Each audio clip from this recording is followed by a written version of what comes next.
Hey everyone, welcome back to the channel. Today's Takes with Alex. I'm your host, Alex.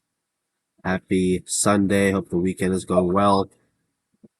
We woke up to some troubling news about Lindsey Graham, and I'm sure we will miss him and his effect and force in the world. May he rest in peace. And so in honor of him and in honor of all patriots working to make the world a better place, the country a better place, make ourselves better, make our communities better. The title of this video is When Only You Can, the spiritual power of stepping up to do what is right. There are moments when everyone sees the need, but no one acts. The crowd waits, the silence grows heavy, and then one person, perhaps the least likely, steps forward and does what is right. Let's talk about you. You listening to this? It's talking about you. These are the moments that change history. Okay?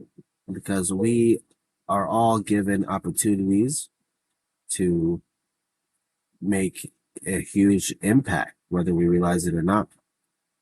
They are also the moments that shape the soul. Today, we explore the spiritual significance of taking the opportunity to do what's right when only you can.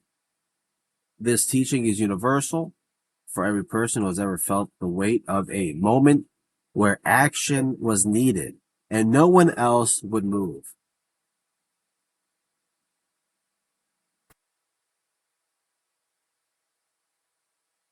In the eternal Torah and illuminated by Hasidic insight, you will discover that these singular opportunities are divine invitations to partner with God in repairing the world.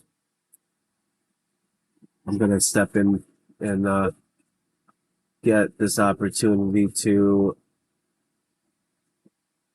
Lev, let's share nicely, okay? Let's play nicely. Lev.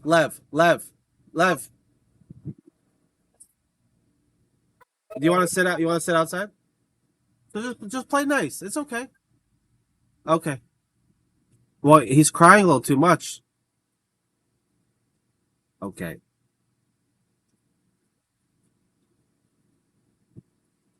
So again, today we explore the spiritual significance of taking the opportunity to do what's right when only you can. This teaching is universal for every person who has ever felt the weight of a moment where action was needed and no one else would move. Rooted in the eternal Torah and illuminated by Hasidic insight, we will discover that these singular opportunities are divine invitations to partner with God in repairing the world. The Torah is filled with moments when one individual had to act because no one else would. In Parshas Pinchas, after public immorality, what's up, baby? Yeah, you want to play catch? Okay, let Daddy finish and then we play. Okay? Go in the pool. I'm gonna come get you soon. Okay? Okay, so Parshas Pinchas, after public immorality and a spreading plague, it was Pinchas alone who rose with the holy zeal to stop the desecration. His decisive action ended the plague and earned the Bris Shalom, the covenant of peace. Queen Esther, facing the threat of annihilation, heard Mordecai's words, "If you remain silent at this time, relief and deliverance will arise from another place, but you and your father's house will perish." Meaning, don't sit back and wait for someone, God to do it by another means. If you're in a position to do it and you have the opportunity to do something and you know it, take the opportunity, because this life is, as we know, temporary. We have 120 years, right? And so what we do and how we manifest ourselves here really matters. And who knows whether you have come to the kingdom for such a time as this. We are here living together in this time together for a purpose. We are a collective. She risked everything with the famous declaration, "If I perish, I perish." One woman's courage saved the nation. Abraham pleaded for Sodom. Moses confronted uh, Pharaoh, and countless others throughout Tanakh stepped forward when the moment demanded it. The Torah honors these acts because they reveal a core principle. God often waits for a single willing soul to partner with him in bringing redemption. When only you can act, the opportunity is not random. It is a sacred calling. There's no like one button that like one person presses, right? It's a very much a collective kind of thing. It's a collective group effort. Hasidic masters emphasized the uniqueness of every soul. The Baal Shem Tov taught that each person carries a divine spark and a mission that no one else can fulfill in exactly the same way. These are moments when only you can elevate a particular spark. You, right? If you are living in Detroit, Michigan, right, and I'm here, I cannot uplift the spark that's in Detroit. Only you can in your environment. Okay. Through a kind word, a courageous stand, and an act of integrity or a moment of compassion. This is why the Torah highlights individuals who acted when others remained silent. Their willingness to step forward was not arrogance, but a bittul, a humble recognition that God had placed them in that exact position for a reason. Rabbi Nachman of Breslev encouraged his followers to believe that the world was created for me, and not out of ego, but as a call to personal responsibility, meaning this job or this experience here was divinely orchestrated for each and every one of us. When you see a need that only you can meet, it is often a divine appointment. In Hasidic thought, these moments are opportunities for repair, tikkun. By doing what is right when only you can, you elevate sparks that would otherwise remain hidden, right?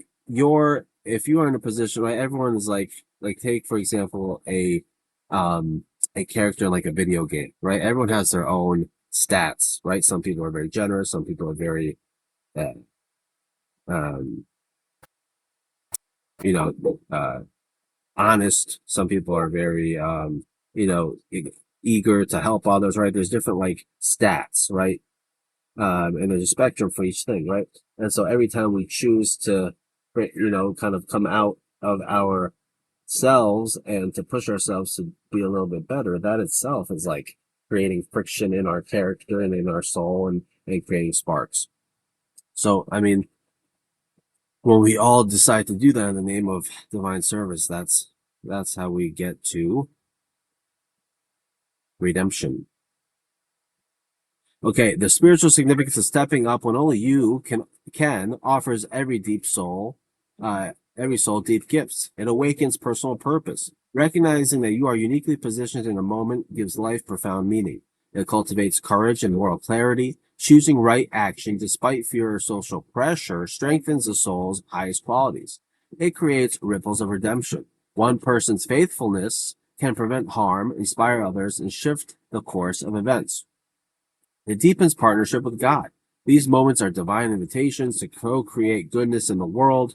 It builds inner freedom. Acting from conviction rather than external pressure liberates the soul from the need for approval or safety. How can we live this principle in our own lives? Well, stay attentive, cultivate awareness so you notice when a moment calls for your unique response, right? You have certain information, certain have certain insights, and you have a platform, depending on where you are and what you're doing, right? And so the greater the platform, I think the greater responsibility. Overcome hesitation with prayer. When fear arises, turn to God for strength and clarity before acting. Act with humility and love. Let your motivation be service rather than ego or the desire to be seen as heroic. Start small, practice courage in every situation so you are ready when larger moments arrive. Support other moments, encourage those around you when they are called to step up, and reflect afterward. After acting, review with honesty and gratitude, learning for the next opportunity. The spiritual call to do what is right when only you can reminds us that we are never truly alone in those moments. God places us exactly where we need to be, and our willingness to act becomes part of the world's redemption. This week, stay alert for one opportunity where your action can make a difference. Trust that if the moment has come to you, you have what is needed to respond. If this teaching stirs something strong in your heart, share in the comments. When have you stepped up in a moment only you could feel, or where do you feel called to act right now? Like if these words kindled courage and clarity in your soul. Subscribe for more explorations of Torah and Hasidic wisdom made alive for our time, and turn on notifications. And that's, I think, one of the main points here is that these teachings aren't like for you know 1000 AD. These aren't like all. There's the human experience here has been set. Yeah, we have technology, and the way we live might be a little different, might be more technologically advanced, but everything is kind of fixed within certain parameters. So, guys, may you recognize your sacred moments. May you act with love and courage. May your life become a blessing that ripples far beyond what you can see. And until next time, when the moment comes, step forward with faith and let your light shine. Have a great day. Have a great weekend. Be healthy, be happy, be blessed. And I'll see you on the next one. Thanks so much.